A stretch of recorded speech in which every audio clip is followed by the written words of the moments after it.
تو ایک شخص میرے پاس ہے اپنے بیٹے کو لے کر، رحم دین اس کا نام تھا، فوت ہو گیا۔ اس کا بیٹا ایک مدرسے سے فارغ ہو کر آیا تھا، مجھ سے کہتا ہے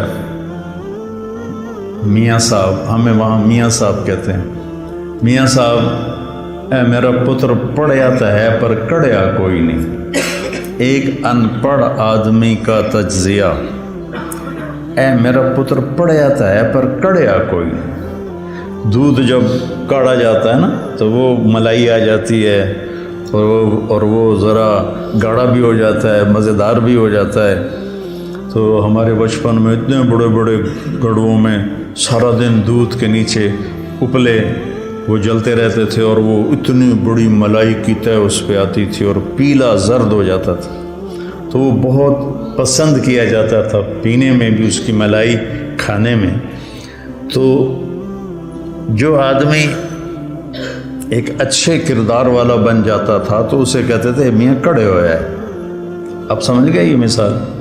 اے میرا پتر پڑھے آتا ہے پر کڑیا کوئی نہیں۔ میں کہا کیوں ہے کہ ہم تو ماں پیو نال گل کرن دا ہی ول نہیں، ہم اسے تو یہ نہیں پتا کہ ماں باپ سے بات کیسے کرنا، اتنی بدتمیزی سے بولتا ہے۔ تو یہ مٹی تے سو پڑھ کے آیا، تو میں تم سے یہ نہیں چاہتا ہوں کہ تم جاؤ تو تمہارے ماں باپ کہیں پڑھ آتا ہے پتر پر کڑیا کوئی نہیں ہوں۔ تم اپنے ماں باپ کے سامنے وخفض، جھک جاؤ، لہما جناح الذل من الرحمہ، محبت سے، جبرن نہیں، محبت سے، اور دل سے یہ دعا کرو رب ارحمہما کما ربیانی صغیرا۔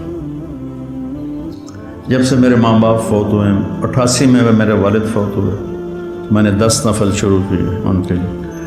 2001 میں والدہ فوت ہوئی، اب ان کو بھی 20 سال ہو گئے، 21 سال۔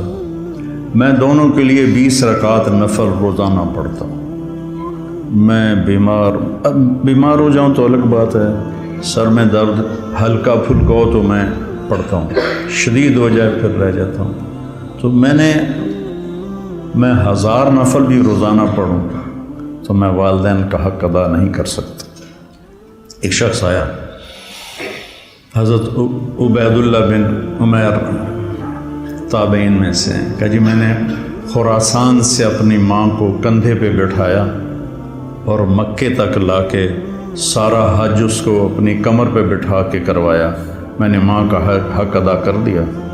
تو انہوں نے کہا ولا طلقۃ واحدہ، ایک طلقہ کا بھی حق ادا نہیں۔ طلقہ کسے کہتے ہیں کہ جب بچہ پیدا ہونے لگتا ہے تو ماں کو دردیں، کوئی لہریں اٹھتی ہیں، وہ ایک لہر آتی، اس کی چیخیں نکال دیتی، پھر وہ لہر تھم جاتی، پھر دوبارہ اٹھتی ہے تو پھر اس کی چیخیں نکلتی، پھر وہ تھم جاتی، ایسے گھنٹوں وہ لہریں چلتی ہیں، اور وہ جو ماں ہوتی ہے وہ تڑپ تڑپ کے کہیں جاتی ہے۔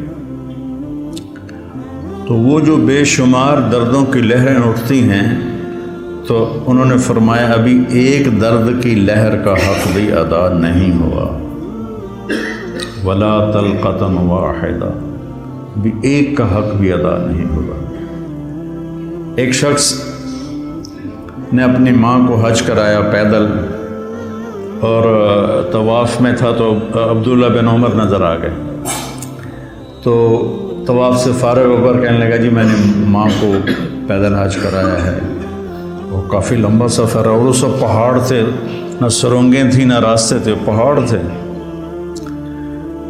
تو میں نے ماں کا حق ادا کیا، تو ان کا ولا زفرۃ واحدہ، کہ تیری ماں تجھے اٹھاتے ہوئے تھک تھک کے جو لمبے سانس لیتی تھی، یہ زفرہ ہے،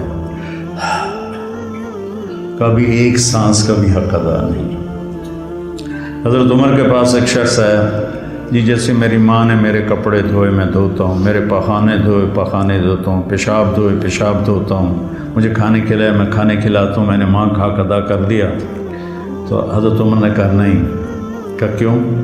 کہا وہ جب تجھے پالتی تھی نا، تیرے پیشاب پخانے دھوتی تھی، تیری زندگی کے لیے دعا کرتی تھی، اور تو جب اس کے لیے یہ مشقت اٹھاتا ہے تو کہتا ہے یا اللہ جلدی بولا، اللہ تھک گیا، تو نے ماں کا حق ادا نہیں کیا۔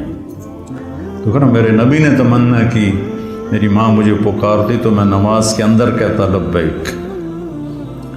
تو بچوں، اب ابھی بچے آپ کے ماشاءاللہ والدین زندہ ہوں گے انشاءاللہ، اللہ خیر کرے، کسی کا فوت بھی ہو جاتا ہے تو اللہ کی تقدیر ہے۔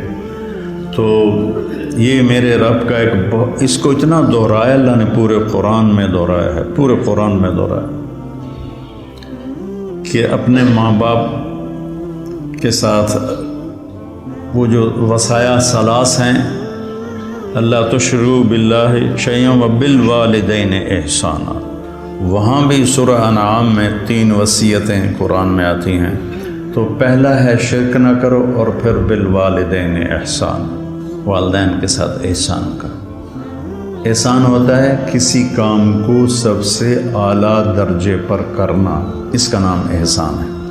هل جزاء الاحسان الا الاحسان، تو اللہ پر کوئی احسان تو نہیں چڑھایا ہم نے۔ هل جزاء الاحسان کہ تم نے میری اطاعت کو بہت اعلیٰ درجے پہ پورا کیا، تو اب میری طرف سے تمہارے اوپر بھی بہت اعلیٰ درجے کا صلہ آئے گا، اور وہ جنت ہے۔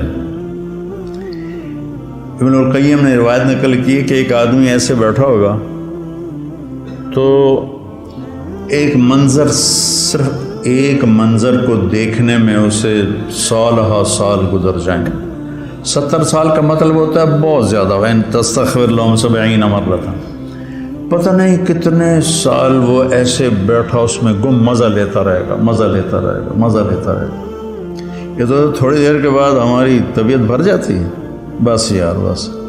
پہلی دفعہ میں گیا کینیڈا تو میں نے خود کہا نیاگرا فال جانا ہے، دنیا کی سب سے بڑی جو آبشار ہے وہ نیاگرا ہے، عجب اللہ کی قدرت ہے، دیکھ کے حیرانی ہوتی۔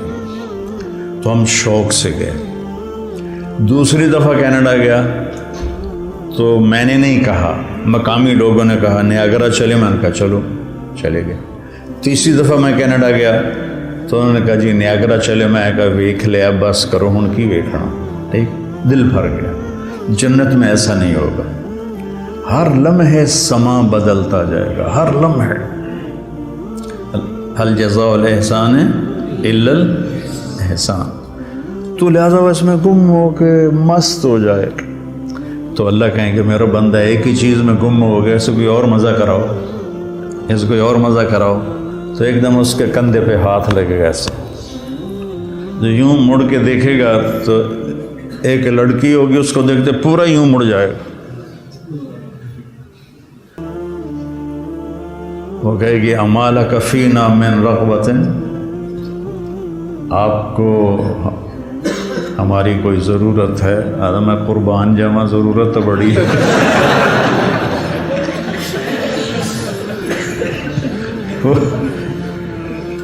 وہ کہے گا تو ہے کون، تو میری جنت میں سے نہیں ہے۔ تو وہ کہے گی انا من اللواتی قال اللہ تعالی ولدینا مزید، میں ان میں سے ہوں جن کے بارے میں تیرے رب نے کہا ہے صرف ایک دفعہ دینے کے بعد بس نہیں کروں گا، ولدینا مزید، دیتا ہی جاؤں گا، دیتا ہی جاؤں گا، دیتا ہی جاؤں گا۔ هل جزاء الاحسان الا الاحسان، تو وبالوالدین احسان کہا ہے، خدمت نہیں کہا، اچھا سلوک نہیں کہا، سب سے اعلیٰ درجے کا جو سلوک تم کر سکتے ہو کرو۔ میرے والد تبلیغ کے مجھے گھر سے نکالا تو قائل کیسے ہوئے؟ جب میں رائمنڈ سے آتا تو ان کو جسمانی خدمت کرتا تھا، حالانکہ نوکر ہوتے تھے، دبانے والے، تیل لگانے والے، سارے کام کرنے والے، لیکن جب وہ رات کو لیٹتے تو میں نوکروں کو بھگا دیتا اور میں اکیلا ان کو دباتا تھا، پر ان کے سر میں تیل لگاتا تھا۔ اس خدمت نے ان کے دل کو رام کر دی، کیونکہ پہلے میں ذرا گستاخ تھا، بدتمیز تھا۔ تو گھر میں جو دعوت ہے وہ اخلاق سے چلتی ہے، وہ یہ نہیں کہ آپ بیوی کو بٹھا کے دعوت دینا شروع کر دو گے، بیگم دنیا فانی ہے۔